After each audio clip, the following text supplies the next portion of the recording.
Episodio número 199, la americanización de España. Hola, ¿cómo estás, estudiante? Hoy vamos a hablar de un fenómeno que se percibe, que se siente cada vez con más fuerza, la americanización de España. Y realmente esta americanización no solo sucede desde hace décadas en España, sino también en muchísimos más países. Hoy, dependiendo desde dónde me escuches, vas a tener una perspectiva diferente. Si me escuchas desde otro país europeo, puede que te identifiques con las cosas que voy a contarte. Si me escuchas desde Estados Unidos, puede que te parezca interesante la perspectiva de un europeo sobre esto. Porque yo a veces pienso en la situación inversa, ¿no? Que obviamente no se va a dar porque España no tiene el mismo poder de influencia que Estados Unidos. Pero me imagino cómo sería una situación donde vas a Estados Unidos de visita y todo se ha españolizado. Vas al centro de la ciudad y todo está lleno de cadenas de restauración donde puedes comer tapas o paella, donde los jóvenes estadounidenses celebran fiestas tradicionalmente españolas y en lugar de Santa Claus, los regalos los empiezan a llevar los 3 Reyes Magos el día 6 de enero. Me parecería rarísimo, ¿no? Si te apetece continuar escuchando el tema que te propongo hoy, cógete tu café con leche o tu pumpkin spice latte, si ya estás completamente americanizado, y vamos a ello. Recuerda que en la web SpanishLanguageCoach.com tienes la transcripción gratuita del episodio y las flashcards de vocabulario. Y antes de empezar, quiero aclarar algo importante. ¿Por qué digo americanización y no estadounidización? ¿No? Es una buena pregunta porque técnicamente cuando hablamos de este fenómeno nos referimos sobre todo a la influencia de Estados Unidos, de los Estados Unidos de América. Como sabemos, América es un continente entero con una enorme diversidad de culturas, tradiciones y lenguas. Sin embargo, a lo largo de la historia se ha utilizado América como sinónimo de Estados Unidos, especialmente en el cine, la televisión y la literatura. Y esto ha llevado a que en muchos casos la americanización se asocie directamente con Estados Unidos. Algunas personas prefieren evitar el término porque consideran que ignora a los demás países del continente. Yo lo voy a usar simplemente porque es más práctico y más fácil de pronunciar también. Y a ver, me pregunto cuántos miles de españolas y españoles han comprado algo este último Black Friday para ahorrarse unos euros, ¿no? O cuántos han celebrado Halloween como si vivieran en Connecticut, en lugar de la ciudad de Toledo. La Toledo española, no la de Ohio. Y no me hagas hablar de las cenas de Acción de Gracias. De hecho, el tema de Thanksgiving en España ha sido la razón por la que decidí hacer este episodio. El año pasado, varias personas españolas que conozco han ido a cenas de Acción de Gracias, aquí en Valencia. Y no porque alguien de Estados Unidos o Canadá les haya invitado, no. Simplemente es una tradición que se está instalando en España por los mismos españoles. Entonces, la pregunta que quiero plantear hoy es: ¿nos estamos convirtiendo en una extensión cultural de Estados Unidos o simplemente estamos adaptando lo que nos gusta? Y antes de entrar en materia, tengo que empezar con una confesión, porque lo cierto es que yo tengo un vínculo muy especial con esa cultura. Resulta que di mis primeros pasos en un lugar de lo más americano, en un McDonald's.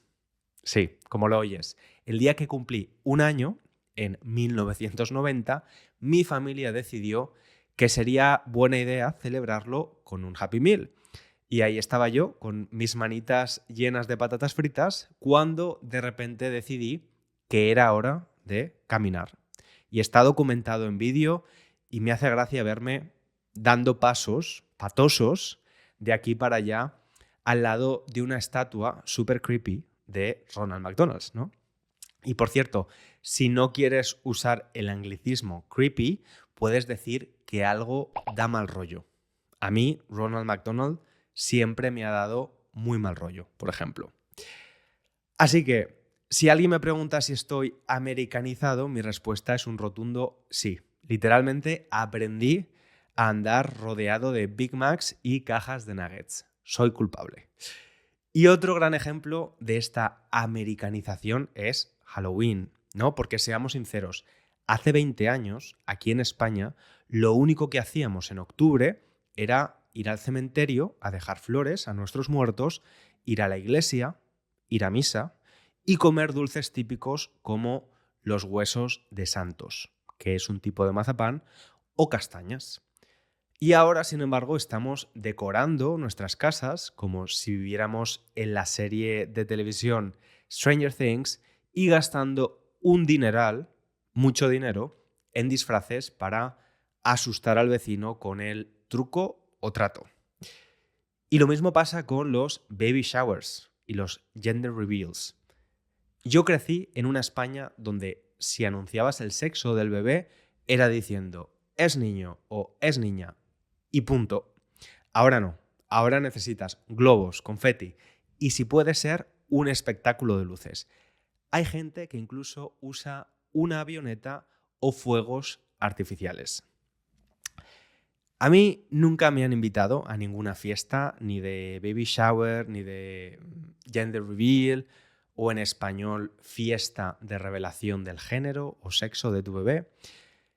Como idea me parece un poco extraña y tengo que decir que hace unos años era bastante crítico con ella. Yo defiendo la ruptura de los estereotipos de género porque creo en los beneficios de esa ruptura, ¿no? y liberación, y la idea de celebrar la importancia de un género u otro, pues me parecía un poco ridículo. Y ahora simplemente creo que a las personas nos encanta festejar cosas, ¿no? Hacer fiestas, y cada vez buscamos más excusas o surgen nuevas ideas para juntarnos y celebrar algo, ¿no? Y eso está bien. Y hablando de americanización, no podemos ignorar un aspecto clave, el idioma, porque los anglicismos son cada vez más frecuentes en nuestras conversaciones en España. Da igual que estés en una meeting, tomando un flat white con un amigo o haciendo cookies con tu hijo. Cada vez son más frecuentes. Y lo cierto es que la influencia del inglés en el español es un tema que genera opiniones de todo tipo. Hay quienes defienden con uñas y dientes la pureza del idioma y otros, en cambio, pues ven el tema con más flexibilidad y piensan, bueno, si influencer suena mejor que influente, pues oye, ¿qué más da? ¿Qué más da? No importa. Los medios de comunicación aquí tienen un poder clave. La televisión, las redes sociales y hasta los periódicos se han convertido en auténticas máquinas de amplificar palabras en inglés, especialmente en ámbitos como la moda, la tecnología y el entretenimiento. Ahora no vemos un desfile de moda, vemos un fashion show. No buscamos noticias, sino trending topics. Y si algo nos gusta mucho es top. Y algo interesante de cómo usamos anglicismos en España es que a veces usamos palabras del inglés con un significado completamente distinto al original. Por ejemplo, smoking en España no es fumar, sino un traje elegante con pajarita. En inglés sería tuxedo. Y lo mismo pasa con hacer zapping, que usamos para describir cuando cambiamos de canal de televisión sin parar, aunque en inglés se dice channel surfing. Y en fútbol llamamos mister al entrenador, pero en inglés solo significa señor. Al final, no solo adoptamos palabras, las hacemos a nuestra manera. Y está claro que este uso más frecuente del inglés es una de las consecuencias de esta americanización de la que hablamos, ¿no? Ayudada por la globalización, donde todos estamos cada vez más conectados. Pero hay otros motivos por los que esto pasa. Por ejemplo, hay veces que hay vacíos léxicos. A veces simplemente no tenemos una palabra exacta en español. Por ejemplo, ¿cómo traducimos brunch? ¿Almuerzayuno? ¿Almuerzayuno? No, no suena igual, ¿no? Y también es a veces una cuestión de prestigio social. Usar anglicismos a veces parece más cool, ¿no? Decir break suena más moderno que decir hacer un descanso, aunque signifique lo mismo. Otras veces puede ser una cuestión de economía lingüística, porque algunas expresiones en inglés son más cortas y prácticas. Porque, a ver, admitámoslo, es más fácil decir spoiler que destripar una película.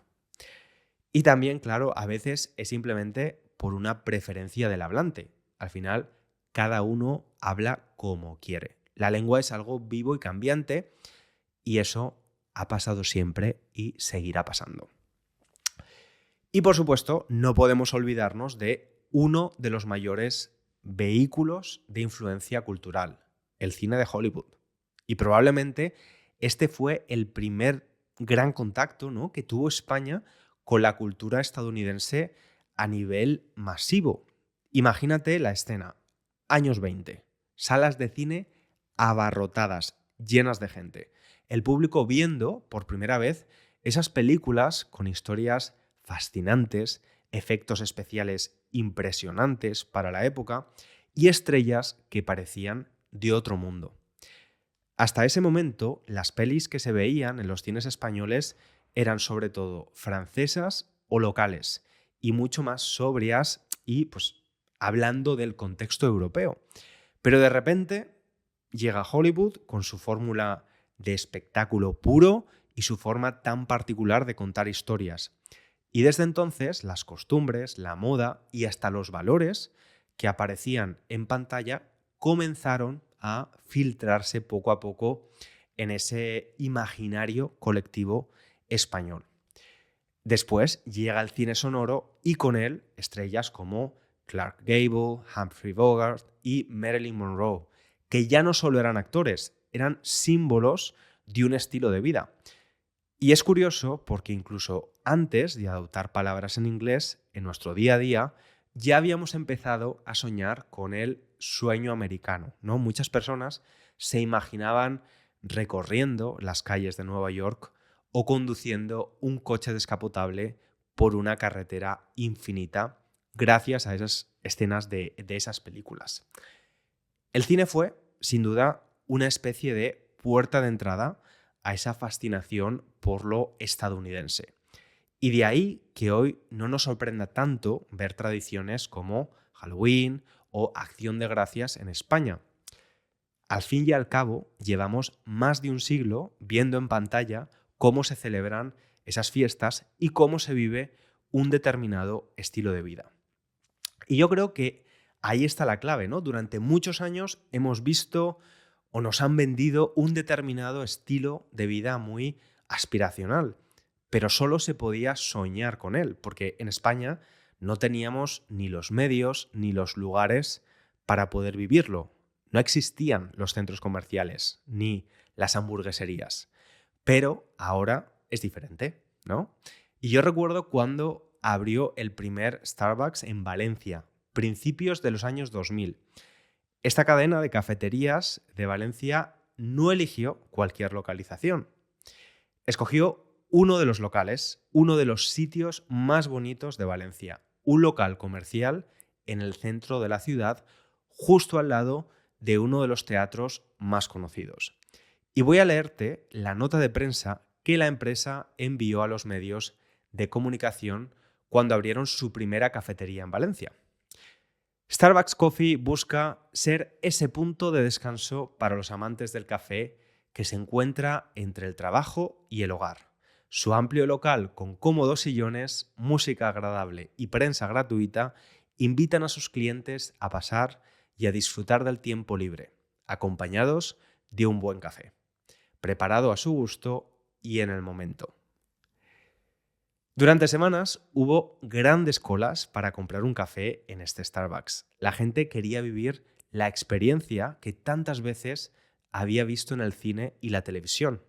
Ir a un Starbucks y llevarse el café para llevar en un vaso desechable de papel. Y lo curioso es que en esa época nadie bebía café por la calle, así que era una experiencia para mucha gente. Y yo recuerdo ir por primera vez con una amiga, sentarnos en el sofá con una taza gigante de café y sentirnos en la serie Friends, ¿no? Era una experiencia muy diferente a lo que estábamos acostumbrados. Por cierto, esa tienda de la que te hablo cerró, ya no existe. Dejó de ser tan exitosa tiempo después de su apertura. Pero eso no quiere decir que la influencia de la cultura estadounidense haya fracasado en mi ciudad. Todo lo contrario, ha florecido más que nunca. Si vas a la plaza del ayuntamiento, que puede ser considerada el punto más céntrico en el centro de la ciudad, la mayoría de los restaurantes y tiendas tradicionales, los de toda la vida, han sido reemplazados por McDonald's, Burger King, Taco Bell o, por supuesto, Starbucks. La verdad, siendo honesto, me da pena. Me produce tristeza llegar a la plaza del ayuntamiento y ver todas estas cadenas que están en cualquier otro lugar del mundo. Y no porque sean cadenas de Estados Unidos, sino porque creo que cada vez más los lugares pierden parte de su identidad. E imagino que para un estadounidense será un poco decepcionante también, ¿no?, llegar a esta plaza y ver todos estos restaurantes. El mundo está globalizado y no hay duda de que Estados Unidos, por su influencia económica y en la cultura, tiene un gran poder. La pregunta es, ¿cómo podemos conservar nuestra identidad en un mundo que no para de homogeneizarse, donde cada vez todo es más igual? Yo creo que la clave está en celebrar nuestra cultura y mantener nuestras tradiciones vivas al mismo tiempo que nos abrimos al mundo. O sea, no se trata de rechazar todo lo nuevo, sino de elegir conscientemente qué queremos adoptar y qué queremos conservar. Por ejemplo, podemos disfrutar de un pumpkin spice latte sin dejar de hacer nuestras tostadas con aceite y tomate por la mañana, ¿no? Un desayuno tradicionalmente español. Podemos ver películas de Hollywood y al mismo tiempo emocionarnos con el cine de Almodóvar o las series locales que cuentan nuestras historias. Y también creo que es importante apoyar lo local, ¿no? Visitar bares de toda la vida, comprar en pequeñas tiendas y participar en las fiestas tradicionales de nuestros pueblos y ciudades. Y lo mismo con nuestras lenguas. Y para todo esto yo creo que es importante también que los gobiernos hagan esfuerzos por protegerlas. Porque al final, conservar nuestra identidad no es solo una cuestión de resistir la influencia externa, sino de reivindicar lo que nos hace únicos y, sobre todo, compartirlo. La globalización no tiene por qué ser el fin de nuestra cultura. Puede ser una oportunidad para mostrar al mundo lo que somos mientras disfrutamos de lo mejor que otras culturas nos ofrecen. Y la clave está, como siempre, en el equilibrio. Pero cuéntame en comentarios en Spotify, YouTube o en la web si en tu país también está más presente que nunca este fenómeno y tu opinión sobre ello.